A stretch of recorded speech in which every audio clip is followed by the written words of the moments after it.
This is Sparta!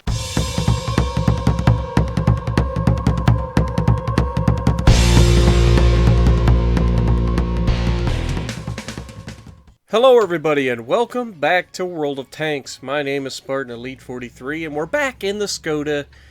Still not fully upgraded, though I will be honest with you, these two videos were in the past, like a couple days back. I finally did get the upgrade for this, so you'll start seeing some videos with the final upgrade, which is the Tier 10 gun, the autoloader. It's a 3-round autoloader and it is magnificent. That being said, my opinion on this tank. Now, it's not quite the flanker that it was at lower tier at 5 and 6. And it's not the brawler, or not the brawler, but it's not the stiff that it was at 7 and 8. It's kind of a mix of both. It's like you got this big fat hull and this good turret with a good gun stuck to it.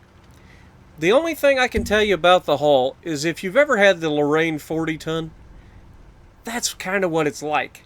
It's got enough mobility once you get the final engine upgrade, which gives you 1,000 horsepower, that it doesn't feel slow, but it's bulky. It's a big target for a medium tank. You know, it's something that you can't really do a whole lot of getting out of trouble, because generally nobody misses you and you're not bouncing a whole lot unless they hit your turret. That being said, that's not what this match is about. This match is about having the 100mm long barrel, I believe, on this, and that is a funny gun to have on this tank because it makes it a Pinocchio tank. I'm not kidding, it looks like Pinocchio told a lie. But for hilly maps, this tank excels. It only has 8 degrees of gun depression, but that's pretty good. You know, 8 degrees is a lot of gun depression. It allows you to use hills very well. And you can see the maneuverability, mobility, I'm doing 40 clicks, you know, over rough terrain, going uphill, still carrying 40, dropping back slightly.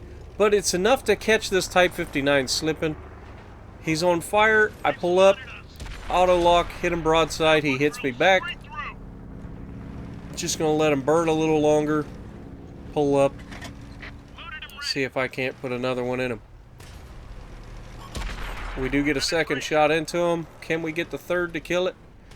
Now we've got a Freedom pushing straight ahead of me, so I gotta be careful there.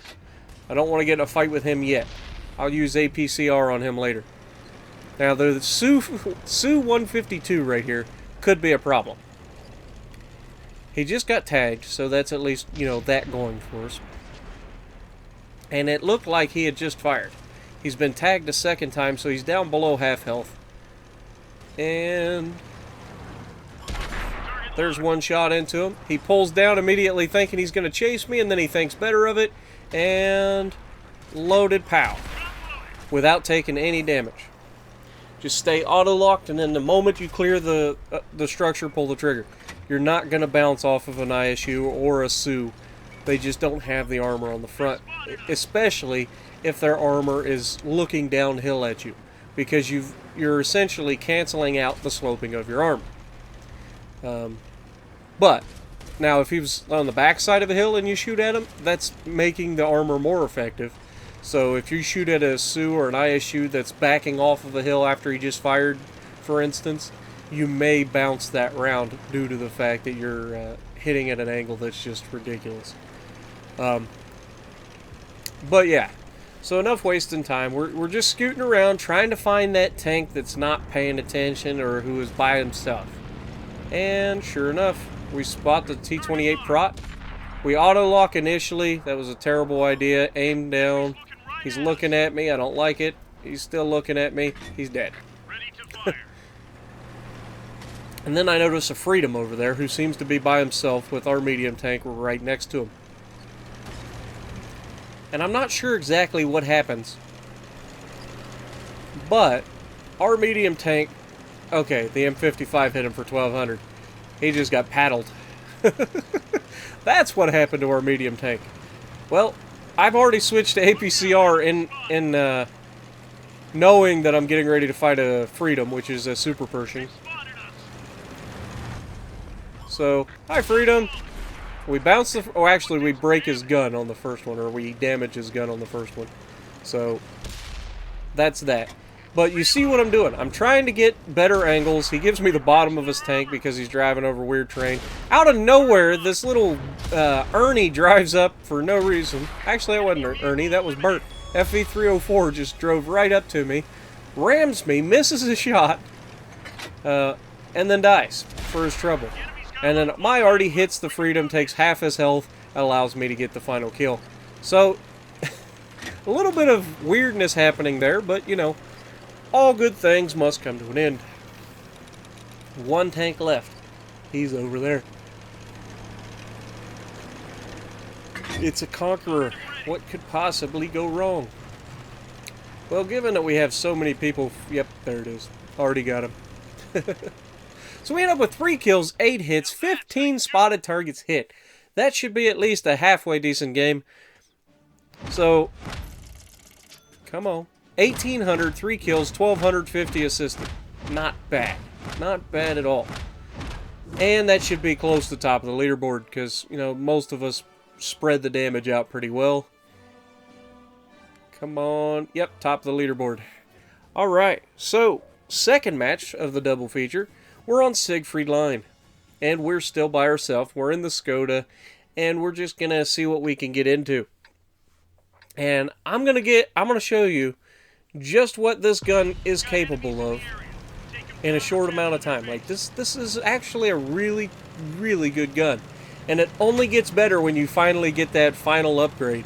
Because with this gun, without the autoloader, the Tier 9 version of the 100mm, it doesn't get a lot of penetration. I think it's just over 200 average pen with a standard AP round. Which at Tier 9s and 10s isn't a lot. But it does get a decent shell velocity. And you see me absolutely fumbling that shot. But that's a little tank and he's moving really quickly.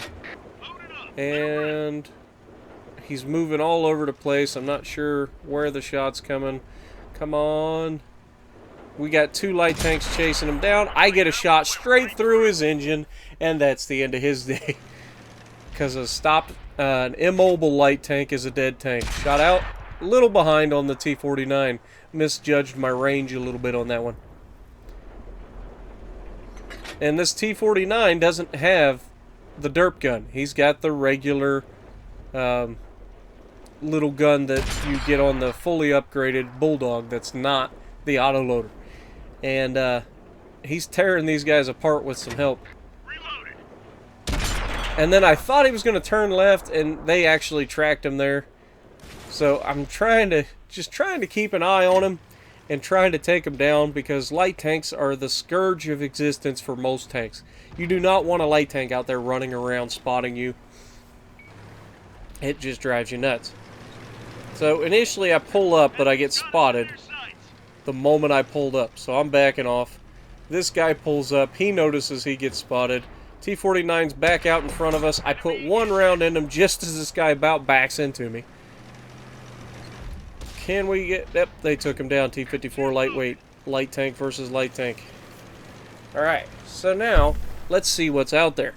It's time to see exactly what is shooting at us. And then I start noticing there are way too many people around me. I don't like that. I get claustrophobic when other tanks on my team are right next to me because I just feel like at any time they're going to screw me. I know that's terrible, but it's the truth. That's a T-95. Let's see if we can't get some shots into this T-44. They track him. Come on, get loaded, get loaded, get loaded before he gets there a little back. Oh, he fixes it twice. 2 repair kits come in handy because I could have potentially put 1 on him. Now here I'm like, alright, I'm going to try to take a shot at his commander's hatch. It goes exactly where I aim, and I bounce. I ain't about that life. See you later, T-95. I'm going to go over here. And I go to turn around, and look at this. I accidentally cream this other Czech tank. And it was completely unintentional, so if you were watching this, I apologize. I wasn't trying. I just was trying to turn around, didn't see you there, and I ended up taking you with me. So we have a comet who has snuck to the back of our side of the map to try to kill our artillery. So we're going to intercept him. And he's completely tunnel visioned in and doesn't see this. We got a damaged track. And there he goes. So you notice, and that's something I've been doing a lot more lately, it's kind of like the noob combo in Halo back in the day when we were playing Halo 3. The double hit. Basically, if I've got some momentum, and there I get a snapshot on an IS-6 because auto-lock is life, right? Just lucky as crap. Shouldn't have pinned him, but it did. So why not try again? And we bounced that shot. IS-6 number 2. Bounce. Alright, Spartan. You might want to start actually aiming your shots. Probably a good plan. Now, here's where I'm going to make a mistake. This IS-6, there's a hill right here I could use. And I start to use it. I put one into him. I back off. Enemies looking right at us. Trying not to get hit. He's giving it to me again. I put a bad shot right into the right track instead of aiming the shot better. I put one into his bottom plate and mercy roll him, and he hits me again.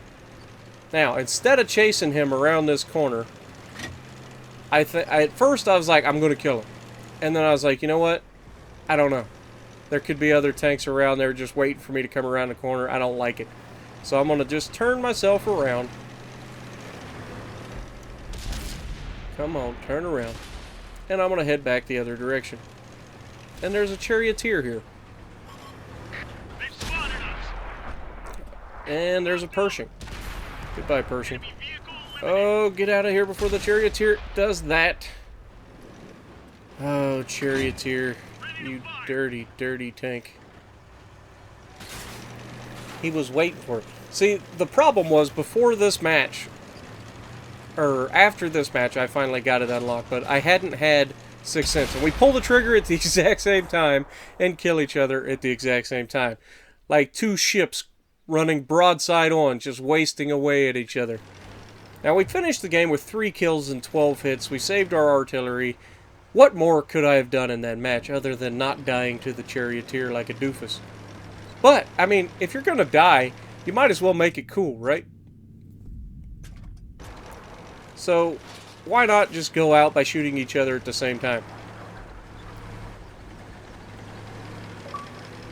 Now, we're watching the other Skoda here, and he's got the autoloader.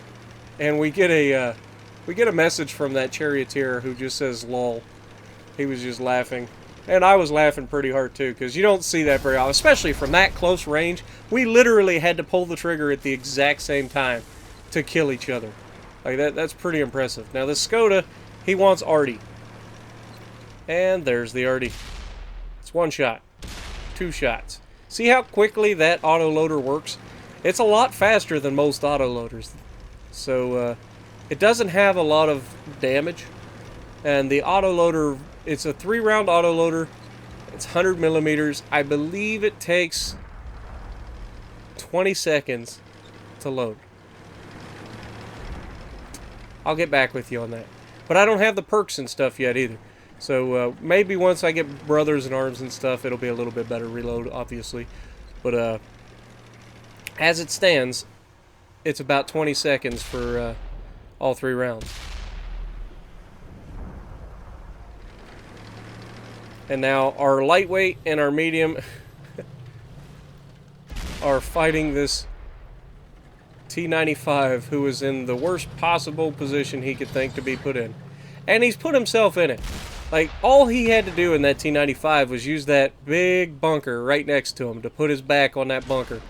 And he gonna give whoever comes after him one heck of a fight. Because you can turn one way or the other. You can't let people get behind you in these tanks. You can't. That's the worst possible thing you can have. So, what do we end up with? 3,200 damage, 1,100 assisted, 3 kills. That's got to be top of the leaderboard, right? Nope, 3rd on the leaderboard. So if you like what I'm doing, punch that like button, leave a comment below, subscribe to the channel if you haven't already, and as always, I will see you in the next video.